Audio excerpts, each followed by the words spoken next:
Guadalupe está muito feliz em recebê-los com muito carinho. Nós estamos recebendo o Haroldo e já já o Valdir vai apresentá-lo. Nós vamos fazer a prece para a abertura das atividades da noite.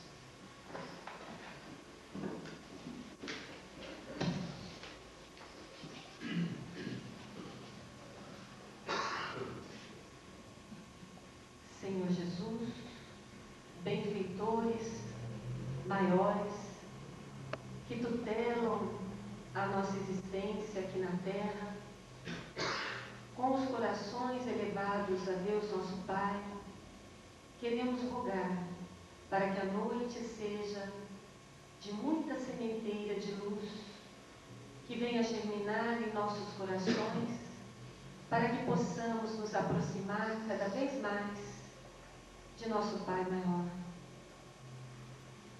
Contamos, Senhor Jesus, com a sua presença amiga e generosa, que se faz presente através dos benfeitores, para que possamos recolher no nosso íntimo esse banquete espiritual que é o estudo do seu Evangelho. Rogamos, Senhor, para que essas vibrações de paz e de fraternidade que a noite propicia, possa também consolar e amparar no outro plano da vida os que aqui se fazem presentes, para também, igual a nós, com o objetivo de estudar, de melhorar. Fica conosco, Senhor Jesus, fortaleça, ampare e sustente o nosso irmão Haroldo, para que suas palavras sejam facilitadas e para que nossas mentes sejam receptivas. Desta forma, em seu nome, abrimos as atividades da noite, rogando a sua presença, hoje e sempre. Que assim seja.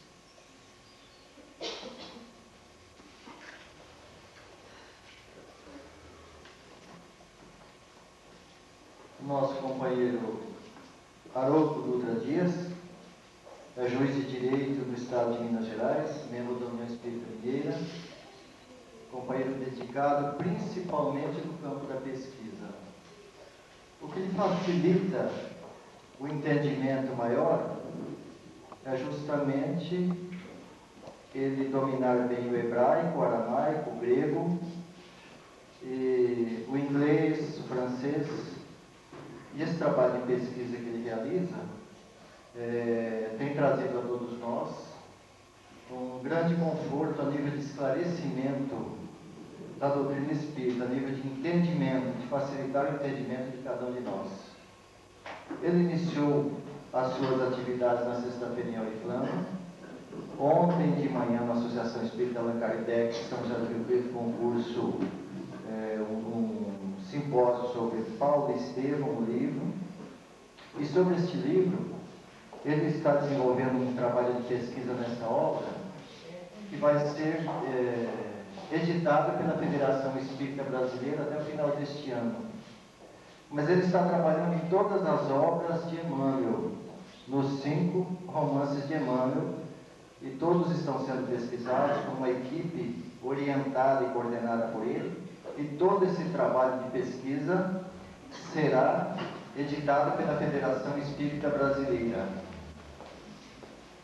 O Haroldo também está realizando um trabalho de pesquisa muito grande para a Federação Espírita Brasileira, em uma outra área que logo mais os companheiros terão informações. Esse é um trabalho muito amplo.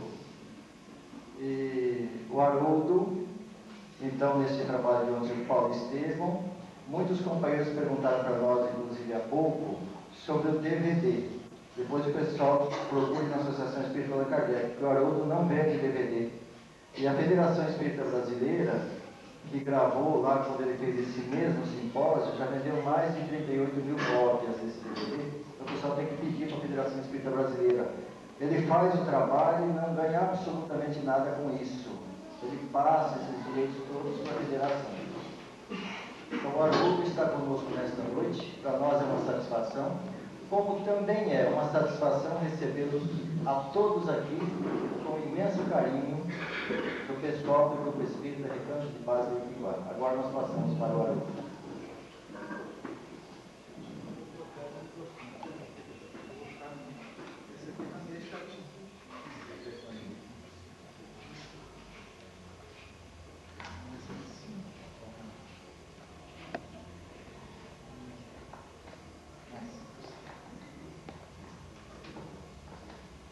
Está dando para ouvir?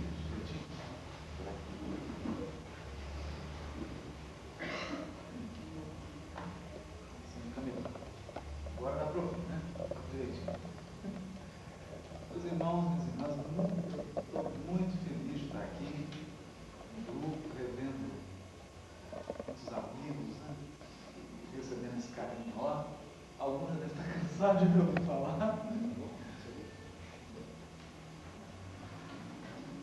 Faz o seguinte, com a mão assim, é mais fácil. Fica mais fácil. Bom, eu prometo que hoje eu vou tentar trazer uma abordagem assim diferente para aqueles que estão acompanhando e nos estudos não ficarem entediados um pouco, né? Mas eu separei algo aqui bastante interessante. É muito comum a gente ouvir dos companheiros espíritas que encontram uma dificuldade para entender o Velho Testamento. E principalmente para juntar, para conjugar o Velho Testamento com o Novo Testamento. Porque o Novo Testamento nós já estamos mais acostumados. Allan Kardec publicou o Evangelho segundo o Espiritismo, há todo um trabalho na obra subsidiária. E quando chega para o Antigo Testamento, parece que o tempo fecha. Um simbolismo complicado, às vezes difícil de entender. E muitos companheiros espíritas sempre indagam, olha, qual é a função do Antigo Testamento, a relação que ele tem com o Novo. E esse tema foi de uma forma muito sutil trabalhado por Emmanuel no livro Paulo Escreveu. E hoje nós vamos explorar alguma coisa disso, juntando com outros textos, onde o Emmanuel trata especificamente do Velho Testamento e da relação do Velho com o Novo Testamento. Bom, antes de mais nada, nunca é demais reforçar que o Espiritismo é o cristianismo redivino. O próprio Allan Kardec deixou isso muito claro na obra dele, sobretudo na resposta à questão 627, onde os Espíritos deixam claro que o papel da doutrina é explicar e desenvolver aquilo que Jesus ensinou. Então, isso ficou muito claro. Mas, com a obra do Chico, a espiritualidade desenvolveu essa relação da doutrina espírita com o cristianismo, com o Evangelho. Há uma frase extraordinária no livro Vinho de Luz, no prefácio do livro Vinho de Luz, em que Emmanuel diz assim: o Evangelho é o sol da imortalidade que o Espiritismo reflete com sabedoria para a atualidade do mundo. E aqui nós vamos aprendendo algo muito importante. O sol que brilha para a eternidade é o Evangelho. E por que isso? Porque o Evangelho é o resumo de toda a lei divina. Lei moral. Lei moral. É o resumo de toda a lei divina. E foi trazido pelo governador espiritual do homem, que é o porta-voz da divindade para nós que evoluímos na Terra. Então a gente costuma fazer a seguinte comparação, e aqui eu vou trabalhar um pouco disso, que vai ser importante. Se precisar usar o disso, tem só para a gente. O presidente, o nosso presidente, por exemplo, tem um porta-voz. Quando o assunto é mais fácil, ele fala. Quando é difícil, o porta-voz fala. Costuma ser assim. Quando o porta-voz da presidência está fazendo um comunicado, ele não fala em nome pessoal. Ele fala em nome da presidência. Não é isso? Eu queria fazer hoje uma coisa bem participativa, então se alguém quiser comentar, perguntar, falar alguma coisa, fique à vontade, viu? Fazer bem assim, participativo. aplicativo, gostoso, né?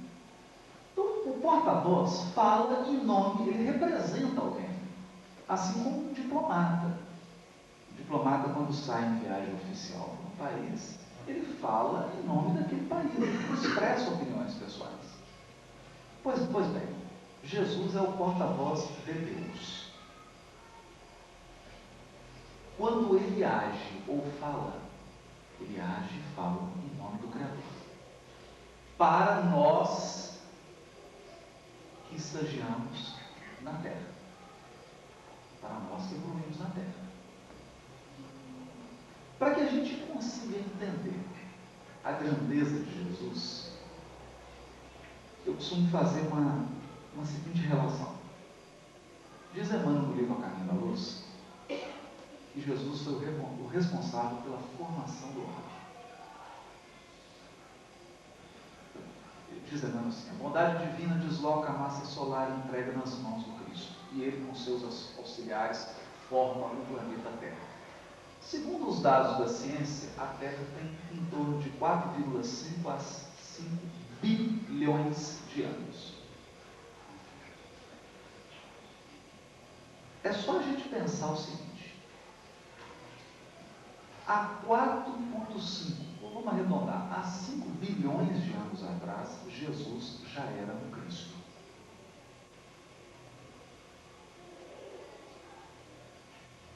Eu já desanimei de tentar descobrir o que eu era. E eu fico pensando assim, hoje eu já sou assim. Há 5.000 anos atrás, como é que eu era? Não gosto nem de pensar. Há 100.000 anos atrás. Vamos ficar pensando. Há 100.000 anos atrás. Há 999.000 anos atrás. O que a gente era? Há 1 milhão de anos atrás. Mas nós não estamos falando de milhões de anos. Nós estamos falando de bilhões de anos. Qualquer tentativa de comparar Jesus conosco é uma tentativa tola e vã. Porque Jesus está muito acima de todos os parâmetros humanos. Muito acima dos parâmetros humanos. Aliás, Jesus está muito acima dos padrões angélicos. Os espíritos puros, chamados de anjos, de mensageiros, são cooperadores do Cristo. É um espírito de uma evolução extraordinária. Extraordinária. E é ele que coordena. Ele é o governador espiritual da Terra. Basta uma determinação do Cristo e altera-se toda a paisagem terrestre. Está sob as rédeas dele. Foi por essa razão que no livro Consolador, e aqui eu gostaria de trabalhar na... não está aqui. Eu tinha separado. Quando perguntam para Emmanuel no livro Consolador, os profetas do Antigo Testamento, as profecias do Antigo Testamento, dão a entender que os profetas eram diretamente inspirados pelo Cristo. Aí, isso é verdade? Ele diz assim: os profetas do Antigo Testamento foram diretamente inspirados pelo Cristo. Porque só ele conhecia o coração dos seus tutelados para sondar as estradas do futuro. Olha que interessante isso. Quando Emmanuel está descrevendo a igreja de Antioquia, no livro Paulo Estevam, ele fala que começou a haver fenômeno de voz direta na igreja de Antioquia. E aí ele diz assim: o Espírito Santo se manifestava na igreja de Antioquia. Eu só acho estranho, não é possível. Será que o Emmanuel teve uma recaída católica? Né? Espírito Santo. E aí ele coloca uma nota de pé de página. Ninguém deve ignorar que o Espírito Santo constitui a pleiade de espíritos redimidos no amor e na verdade, que cooperam com o Cristo, desde os primeiros tempos da humanidade. Olha que interessante.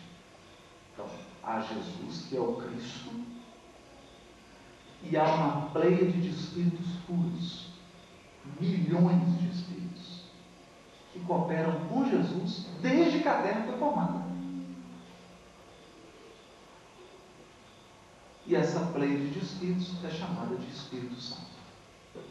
Por que nós estamos tratando desse assunto? Porque foi preciso muita paciência de Jesus para formar a Terra, esperar que a Terra tivesse condições de ser habitada, desenvolver biologicamente até que pudesse surgir um ser humano, uma criatura humana,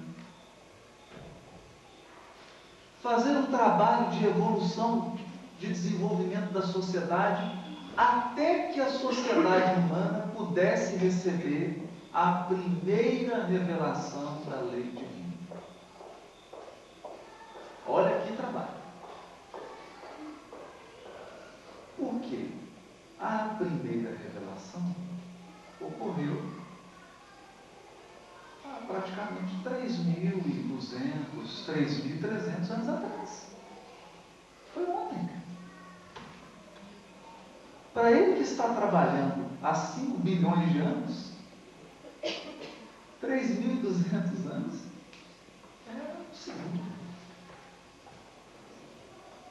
Então foi preciso que a humanidade atingisse um determinado estágio de desenvolvimento para que Jesus pessoalmente começasse o trabalho das revelações. E por que isso? Porque se do ponto de vista do progresso intelectual, científico, natural, o ser humano vai desenvolvendo, do ponto de vista moral, é preciso que a revelação venha do alto. Coisa interessante. Então o progresso estava no primata, não tinha roda ainda. O que conta André Luiz? O primata desdobra, sonha, encontra com um mais avançado e fala: olha, tem um negócio aqui que é roda, você já viu? Ele olha para mim e fala: uma coisa interessante, acorda, sonha, descobre a roda.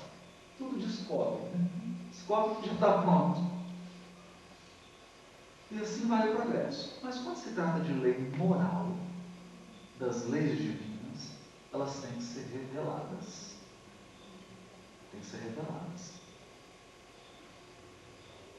Mas para revelar, é preciso que quem vai receber a revelação esteja pronto. E aí eu me lembro de uma história muito engraçada. Uma pessoa chegou e falou assim: olha, eu ensinei meu cachorro a falar inglês. Não é possível. E ele está falando? Estou dizendo que eu estou ensinando. Falei que ele aprendeu.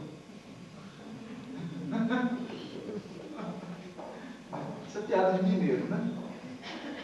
Falei que ensinou, falei que ele aprendeu. Eu estou ensinando. Então, por que você vai ensinar algo se a pessoa não tem condição de entender ainda? Então foi preciso que a humanidade chegasse a um determinado estágio para que pudesse receber a revelação da lei divina. E o Kardec explica isso no livro Gênesis. Ele diz assim: para que se trabalhe questões morais, é preciso que o espírito já comece a desenvolver o senso moral. Senso moral não é para espíritos que ainda estão no estágio primitivo, é para espíritos que já estão no estágio mais avançado. Ele já precisa ter um grau de inteligência, é preciso que ele tenha um conjunto de experiências e que a consciência dele comece a despertar. Não é? É assim que funciona. Quando ele começa a desenvolver consciência, senso moral, vem a revelação divina. Foi o que aconteceu com a humanidade. E como que foi a primeira revelação? E aqui é bom que a gente façam o seguinte raciocínio. Diz Emmanuel que a primeira revelação encontrou a humanidade num estágio de infância espiritual. Infância espiritual. A segunda revelação, que é a revelação do amor, do Evangelho, encontrou a humanidade num estágio de maioridade. Então, espiritualmente falando, quando vem a primeira revelação, nós éramos crianças. Espiritualmente falando. Espiritualmente, porque a pessoa vai falar, tinham civilizações desenvolvidas, extremamente desenvolvidas, espíritos iluminados, mas esses espíritos eram raros, eram missionários que vinham para marcar o progresso, mas a humanidade como um todo estava no estágio de infância espiritual. Na segunda revelação já estamos com 18 anos. Maioridade. Com a chegada do Espiritismo, a humanidade havia atingido a maturidade. Maturidade. Um estado de reflexão mais profundo. Evidentemente, você não pode pegar uma criancinha, que está ali atrás, bonitinha, e dar uma alimentação para ela de um adulto. É preciso haver um processo de adequação. Assim, na primeira revelação, houve um processo de adequação. Adequação. A criança, do ponto de vista espiritual. A revelação espiritual foi traduzida como se fosse um leite. Com Jesus, Jesus não fala mais para a criança. Então a abordagem espiritual de Jesus já é para adulto, para quem atingiu a maioridade. E a abordagem espiritual da doutrina espírita é para quem já está amadurecido. Não basta mais ter maioridade espiritual, você tem que ter maturidade espiritual. Diferente. São estágios diferentes. E é aqui que a gente começa a nossa jornada de hoje. É aqui que a gente começa. Porque as pessoas, quando leem o Antigo Testamento, elas falam assim: olha, eu não consigo entender o Antigo Testamento. Porque os patriarcas viviam na poligamia. Tinham várias esposas. Faziam guerras. Era uma confusão danada. Como é que isso pode ser revelação espiritual? Alguns outros ainda dizem assim: olha que coisa estranha. Moisés proibiu a comunicação com os mortos. Moisés proibiu a comunicação. Não proibiu. E aqui a gente tira duas lições. Tem um princípio do direito que diz assim: você só proíbe aquilo que é possível. Não é? Seria interessante se o Congresso editasse uma lei assim: é proibido contrariar a lei da gravidade. É proibido transportar a Torre Eiffel. Você só proíbe coisas possíveis. Se Moisés proibiu a comunicação com os mortos, é porque ela é possível.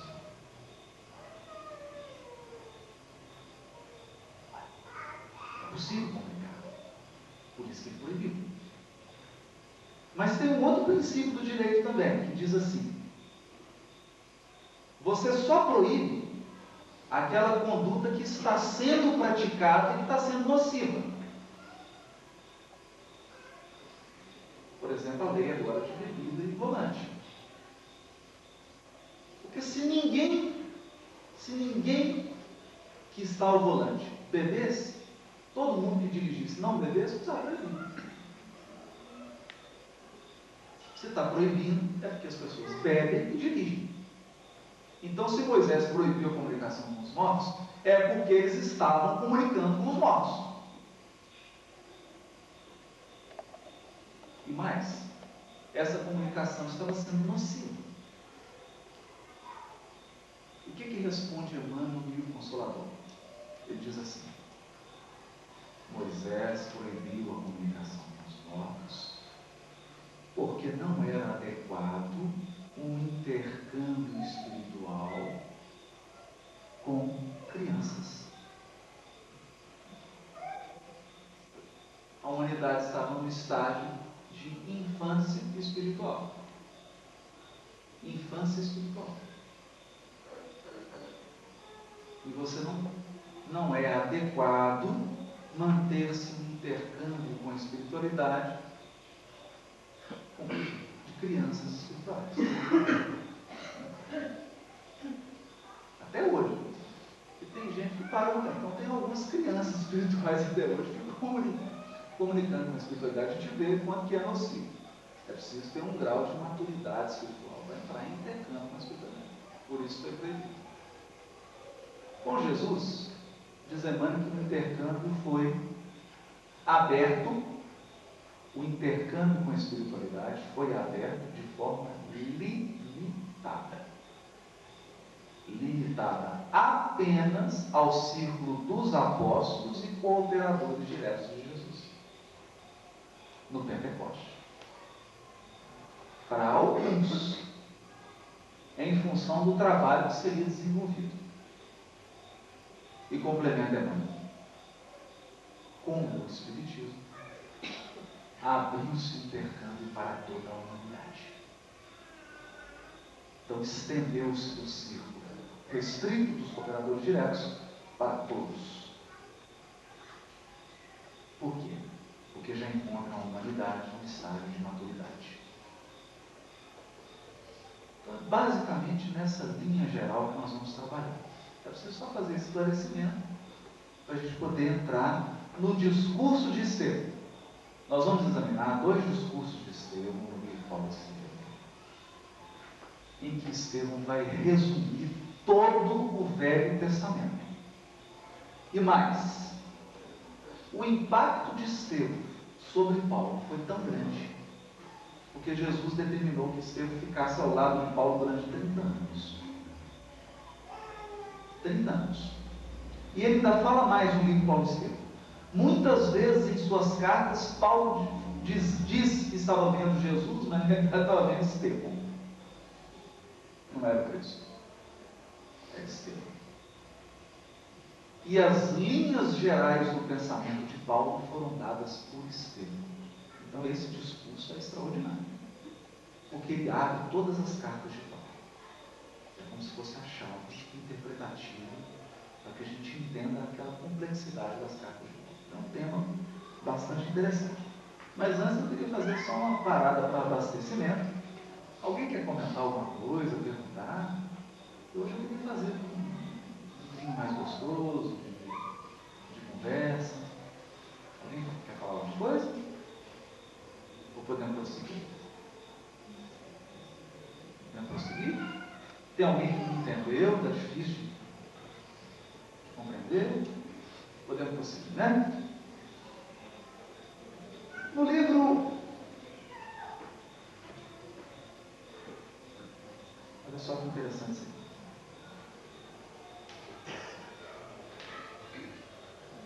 No livro Coletânea do Além, tem uma mensagem chamada Velho e Novo Testamento. Olha o que o Emmanuel diz. Entre o Velho e o Novo Testamento encontram-se diferenças profundas e singulares, que se revelam muitas vezes como fortes contrastes ao espírito observador, ansioso pelas equações imediatas da experiência religiosa. O Velho Testamento é a revelação da lei. O Novo é a revelação do amor. O primeiro consubstancia as elevadas experiências dos homens de Deus que procuravam a visão verdadeira do Pai e de sua casa de infinitas maravilhas. Vou repetir.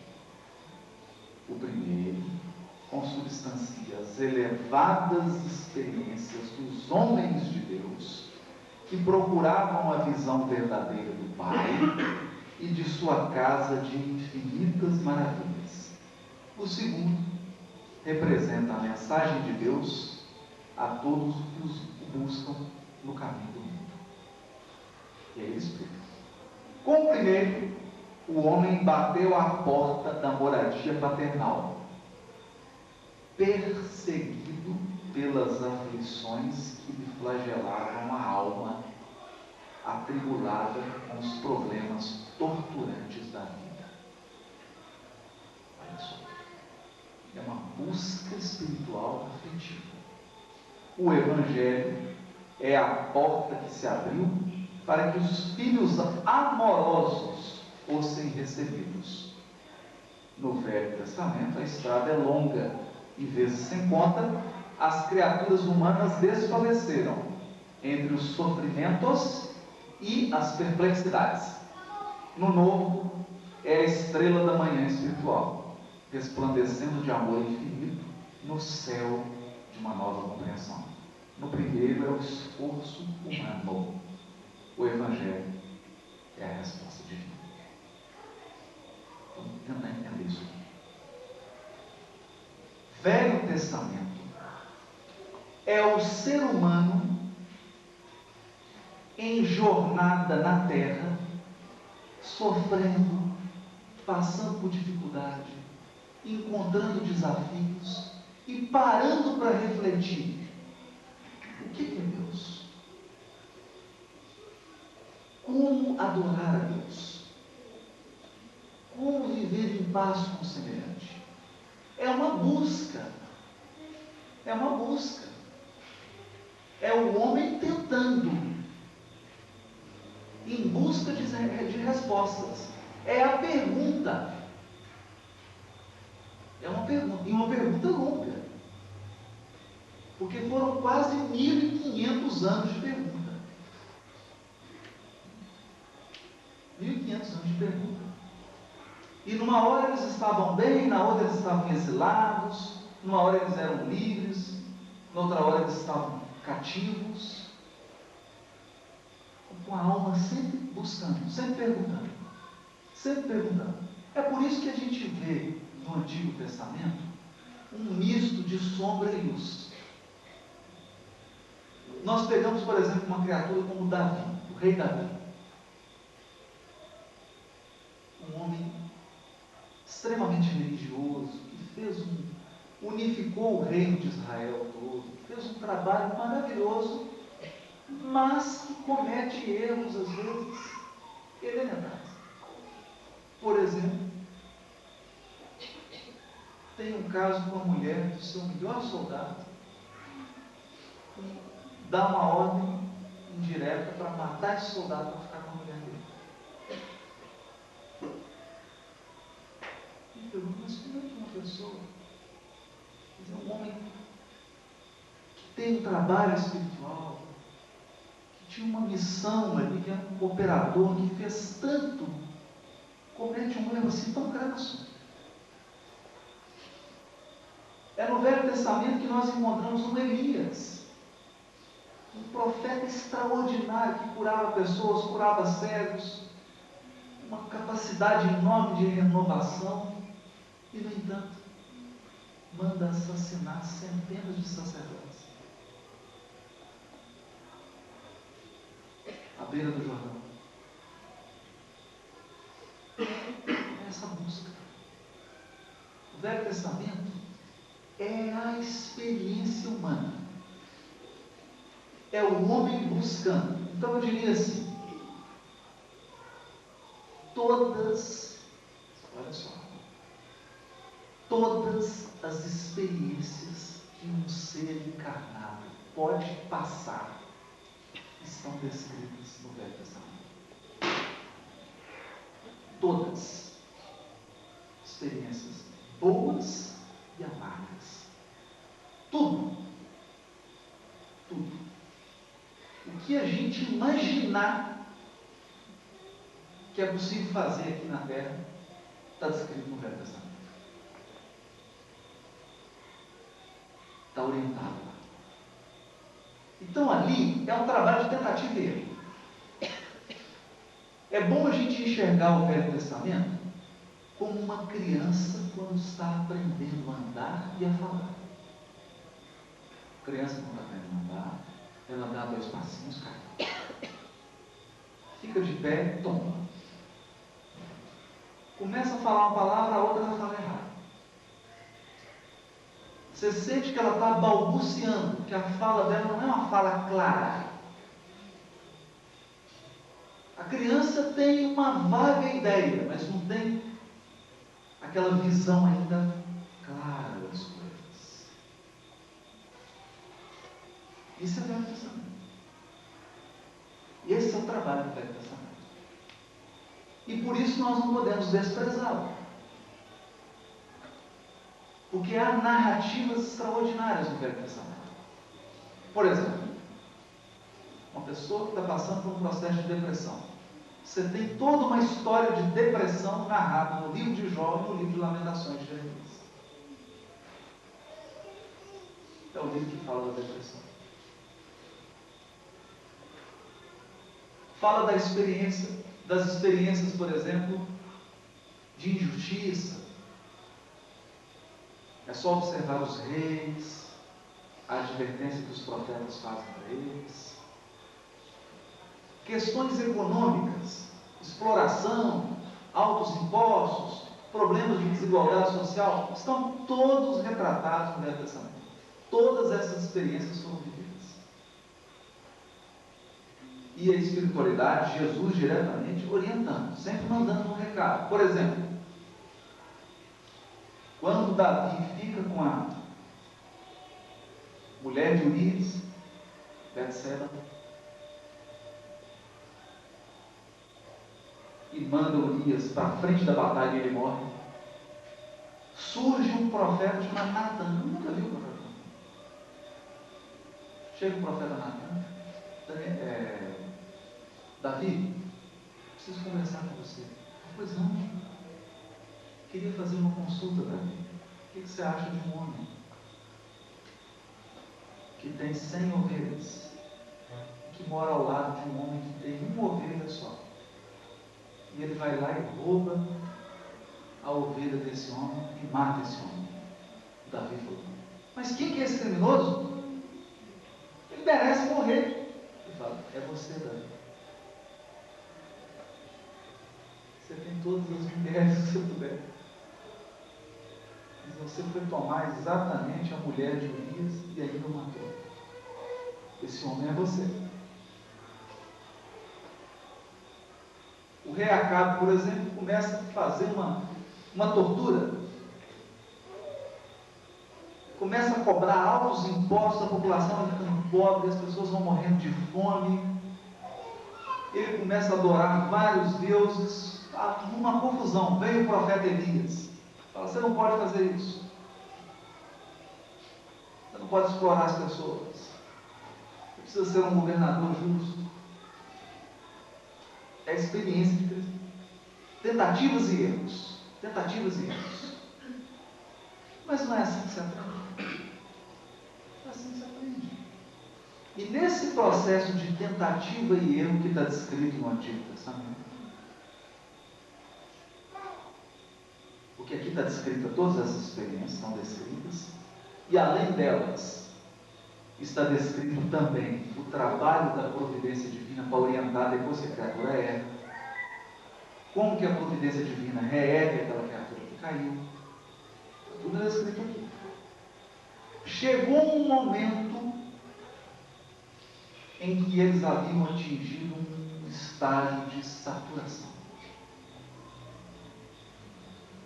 Não dava mais para ficar aprendendo através de tentativa e erro.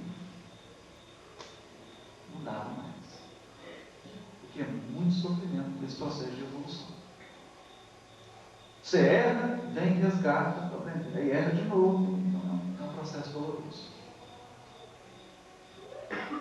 A busca foi tão intensa que chegou o momento de Deus oferecer uma resposta. E qual foi a resposta? A resposta foi Jesus. Jesus é a resposta a toda a procura que durou 1500 anos. Ele é a resposta. Uma resposta extraordinária.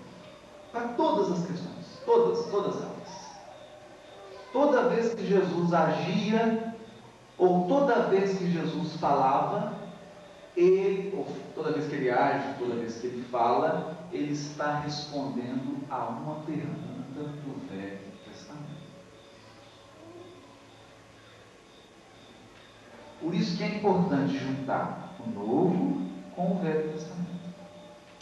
Porque está respondendo. Não é assim? Toda hora eles indagam. O que eu tenho que fazer? Essa mulher foi pega em adultério. Manda a lei que ela seja apedrejada.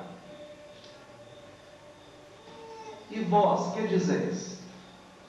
É como se eles dissessem assim: isso é o que nós conseguimos, nós estamos fazendo assim. Nós chegamos aqui. Essa é a nossa experiência. E aí Jesus ensina: quem tiver sem pecado, atira a primeira pedra. E vai a cada momento. Cada passagem do Evangelho é uma resposta de Jesus a uma indagação do Velho Testamento.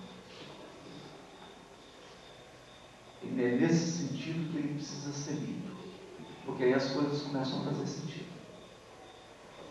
Aí o Novo Testamento começa a ganhar luz e projeta luz sobre o Velho Testamento. Bom, agora nós vamos começar no discurso de Estevão. Que ele vai falar, isso que a gente falou aqui, nós estamos copiando dele. Estamos copiando do Estevão. Quando Paulo de Tarso comparece à igreja do caminho, à casa do caminho, ele trava um debate com Estevão. Estevão está pregando sobre Jesus. Numa determinada hora, ele faz a seguinte pergunta para o Estevão.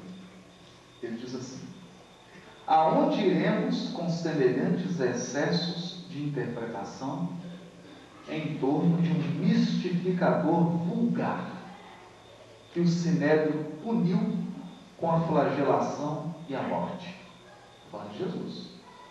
Que dizer de um Salvador que não conseguiu salvar-se a si mesmo? Emissário revestido de celestes poderes, como não evitou a humilhação da sentença infamante?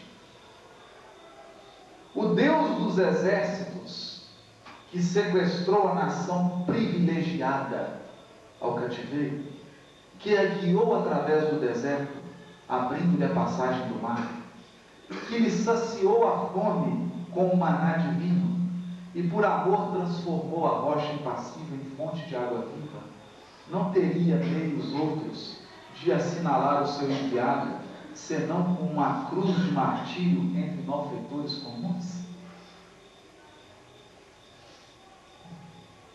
Tendes nessa casa a glória do Senhor Supremo assim barateada?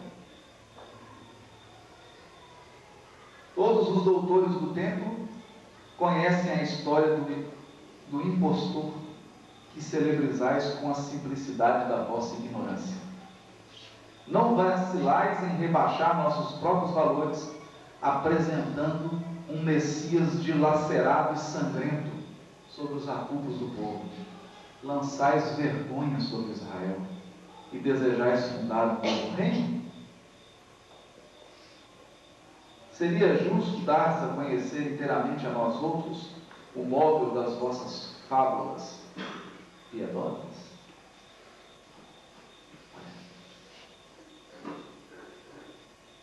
Comparação que faz. Deus que libertou Israel, que abriu o mar, que fez água jorrar da rocha, e agora manda um emissário que sai crucificado como um criminoso? um embaixador celeste que não tem poder nem para salvar ele mesmo? Que emissário é esse? Que vergonha é essa? Olha que pergunta. Essa pergunta que Paulo fez aqui, é uma pergunta que muitos companheiros, às vezes, de anos de doutrina fazem. Já vi muita gente falando assim: esse evangelho só prega sofrimento, só fala de sofrimento, estou cansado dele. Estou querendo a felicidade, a gente nasceu para ser feliz. Jesus em cruz, ensanguentado, coroa na cabeça, ninguém aguenta isso. Que tipo de emissário é esse? Será que Deus agora perdeu a força? Olha, como é que isso é forte. Eu fui fazer um seminário em outro estado, para a gente ver como que isso é importante. Vou fazer uma parada aqui. Como é que... Fui procurado por um casal, a senhora assim: preciso conversar, eu vim assistir aqui a palestra espírita, mas nós somos católicos, estava precisando conversar um grupo, está no pode conversar. Senhora, eu estou vivendo um problema. Os católicos são protestantes. Nós somos protestantes há muitos anos. E eu sempre ensinei, olha só, eu sempre ensinei lá em casa para os meus filhos que nós andamos na lei do Senhor. Que coisa boa. Não, mas você não está entendendo. Eu ensinei para eles como eu ouço e cumpro a palavra de Deus. Ele não ia permitir que o sofrimento entrasse na minha casa. Porque o poder de Deus acompanha a nossa família.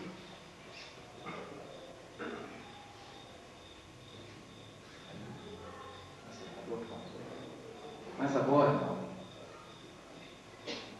o meu filho, que era noivo há muito tempo, uma relação conturbada, mas um não conseguia largar o outro, a noiva terminou com ele. E ele está tentando suicídio. E quando eu fui ajudar ele virou para mim e disse o seguinte: olha, mãe, Deus te abandonou, porque você falou que o sofrimento não ia entrar na nossa casa.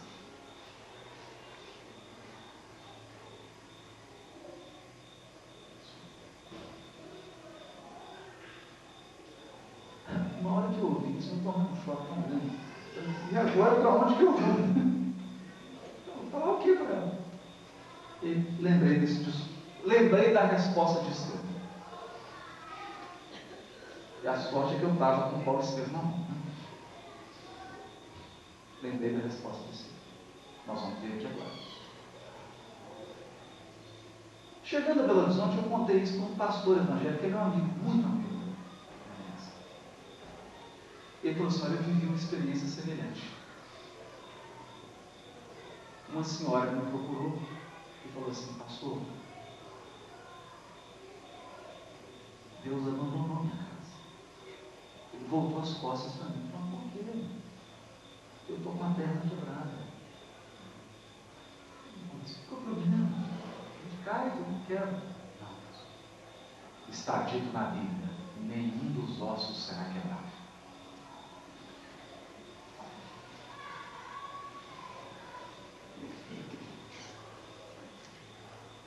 O verdadeiro crente não pode ter os ossos quebrados.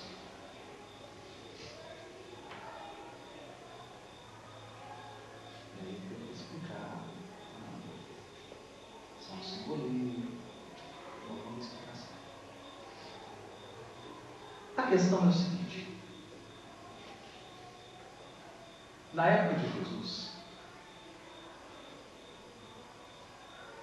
Israel tinha uma história e uma tradição de mais de 1500 anos.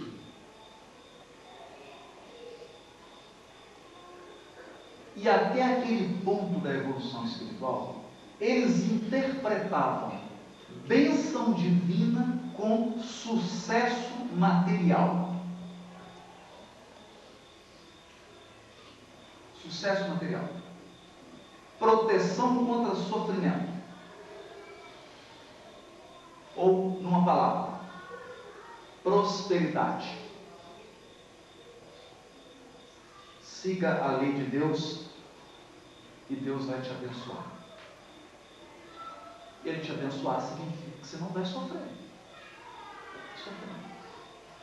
Não haverá injustiça com você. Somente coisas boas vão acontecer. E esse tipo de pensamento gerou uma expectativa. Qual a expectativa? Eles estavam sob o domínio do Império Romano. A expectativa de que viria um Messias. Um Messias guerreiro. Que libertaria o povo escolhido de toda a humilhação. E que humilharia todos os adversários.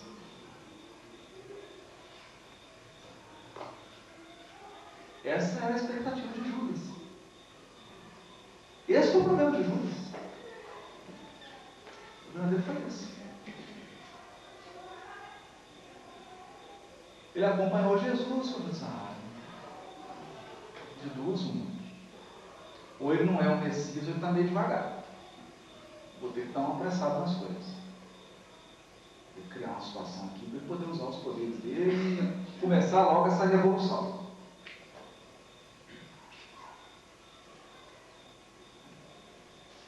E a experiência mais dolorosa dos apóstolos foi ver o Messias sendo preso e crucificado. Porque isso significava duas coisas. Eles devem ter pensado assim: ou ele não é o Messias, ou não sabemos nada sobre o Messias. Nós não sabemos o que é Messias, ou então ele não é o Messias. Porque a morte de Jesus foi uma morte vergonhosa. Para a época, uma morte vergonhosa. Morte de criminoso. Morte de criminoso. Seria o mesmo que ele hoje fosse preso, levado para uma penitenciária, e lá dentro da penitenciária está assim, a morte de malfeitor vulgar. E aí o Paulo lança essa pergunta para o Estevão: é esse que é o Salvador? É isso aí que você tem que apresentar? Um Salvador que não consegue salvar nem ele mesmo. Mas olha a resposta de Estevão: amigo, bem se dizia que o Mestre chegaria ao mundo para a confusão de muitos em Israel.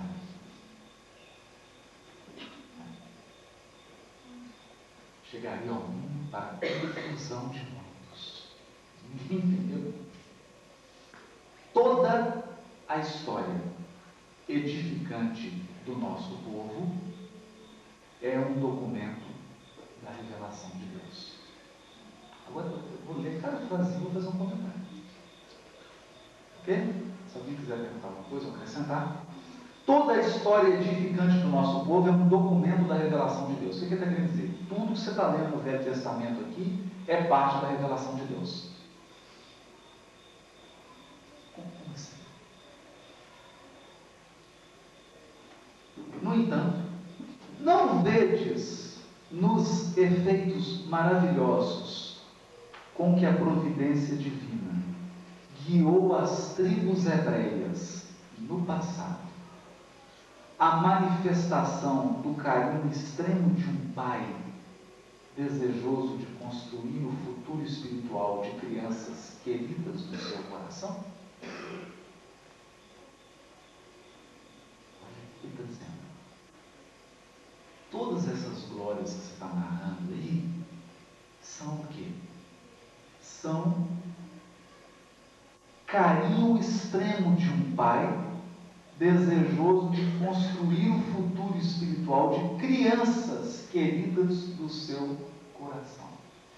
O que significa isso? Estou me embolando aqui com o microfone. Chegando. Estou vendo a nenenzinha ali, aí fiquei lembrando do meu de 2 aninhos. Então é assim, ele acorda, dando mamadeira. Aí ela faz uma mamadeirazinha, dá no boquinha dele. Aí ele brinca, no meio da manhã, come uma frutinha. Chega no meio-dia, um almoçozinho, na boquinha, né? Beijinho, dá aquela sonequinha, até 12h30, 3 horas, acorda, um danoninho, uma frutinha, assim, brinca, quando é 6h30, 7 horas, dá uma jantinha, 8h30, 15 para as 9, uma mamadeirazinha e dorme. É claro, não posso chegar com uma criança de 2 anos e falar: filho, vem ajudar o papai, vamos trabalhar. Não.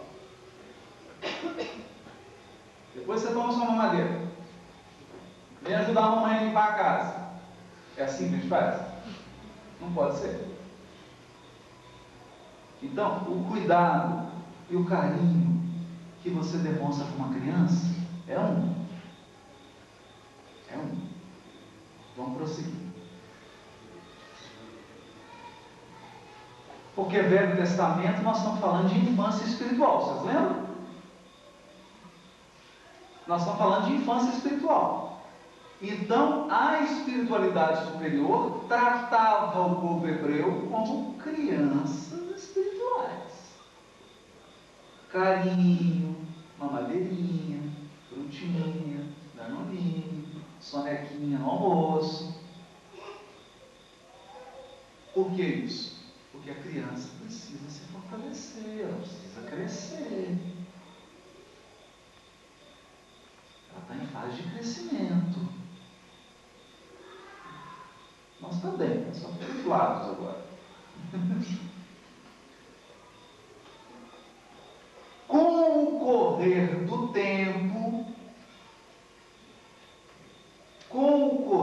tempo, observamos que a mentalidade infantil enseja mais vastos princípios educativos.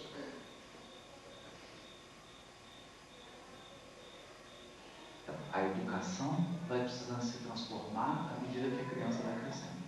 Então chega a 7 anos, acordou, toma um café, põe um uniforme, vamos para a escola, né? Acordou, almoça, depois do almoço dá um intervalozinho, para casa, já vai mudando. Os processos educativos já vão se ampliando.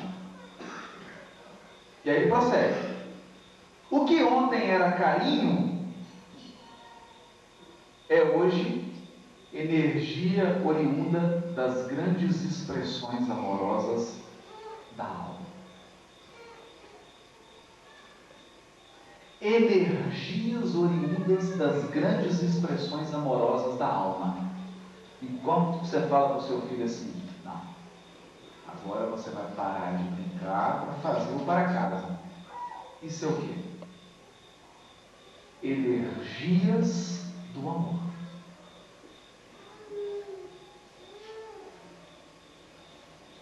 É um amor mais amadurecido.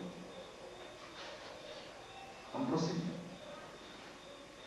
O que ontem era bonança e verdor para a nutrição da sublime esperança, hoje pode ser tempestade para dar segurança e resistência.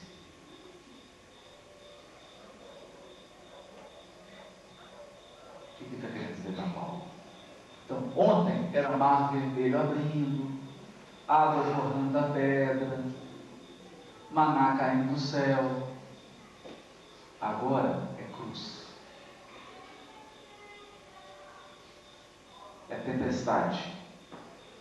para dar segurança e resistência. Para dar segurança e resistência. Antigamente, éramos meninos, até no trato com a revelação. Até para lidar com a revelação divina, éramos meninos. Agora, porém, os varões e as mulheres de Israel atingiram a condição de adultos no conhecimento.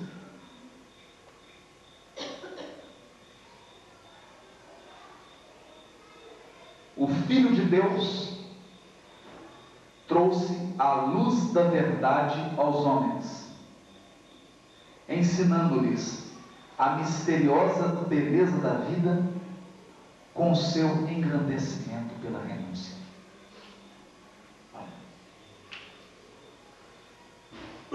Misteriosa beleza da vida com o seu engrandecimento, o engrandecimento da vida pela renúncia. E aqui nós podemos fazer uma comparação. Para a criancinha é o leitinho, para a mãe é a renúncia. Não é, mamãe? Não dorme mais, come na hora que dá, 24 horas por conta. Renúncia. Renúncia. São outras expressões. São outros recursos educativos. Aí ele fala: sua glória resumiu-se em amar-nos como Deus nos ama. Olha, a glória de Jesus é amar. Não é vencer, nem dominar, nem sobrepujar. É amar. Acaso poderíamos aguardar um Salvador de acordo com os nossos propósitos inferiores? Os profetas afirmam que as estradas de Deus podem não ser os caminhos que desejamos, e que os seus pensamentos nem sempre se poderão harmonizar com os nossos. Da mesma forma, como os caminhos de um pai e de uma mãe nem sempre se harmonizam com os caminhos do filho. Às vezes, como o filho quer uma coisa, o pai tem uma visão, sabe tudo melhor, né? E a criança às vezes não entende. Que dizermos de um Messias que empunhasse o cetro do mundo, disputando com os príncipes da iniquidade um galardão de triunfos sangrentos? Porventura a terra já não estará farta de batalhas e cadáveres? Batalhas e cadáveres. Perguntemos a um general romano quanto lhe custou o domínio da aldeia mais obscura. Quanto custou a morte de muitos soldados e o assassinato de muitas pessoas? Consultemos a lista negra dos triunfadores, segundo as nossas ideias errôneas da vida. Já dizia Charles Chaplin, né? Matar um homem é homicídio, matar uma multidão é ser um guerreiro. Se você mata um, você é um homicida. Se você mata uma multidão, você é um triunfador. Segundo a concepção do mundo. Israel jamais poderia esperar um Messias a exibir-se num carro de glórias magnificentes do plano material, suscetível de tombar no primeiro resvalador do caminho. Por mais bonito que seja o carro, vai tombar num buraco da estrada. Essas expressões transitórias pertencem ao cenário efêmero no qual a púrpura mais fulgurante volta ao pó.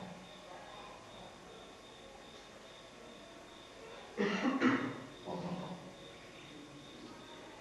Vai para o túmulo. É o destino de todos, inclusive dos grandes guerreiros e imperadores. Ao contrário de todos os que pretenderam ensinar a virtude, repousando na satisfação dos próprios sentidos, Jesus executou sua tarefa entre os mais simples ou mais desventurados, onde muitas vezes se encontram as manifestações do Pai, que educa através da esperança insatisfeita e das dores que trabalham do berço ao túmulo a existência humana. Nossa! Das dores que trabalham do berço ao túmulo.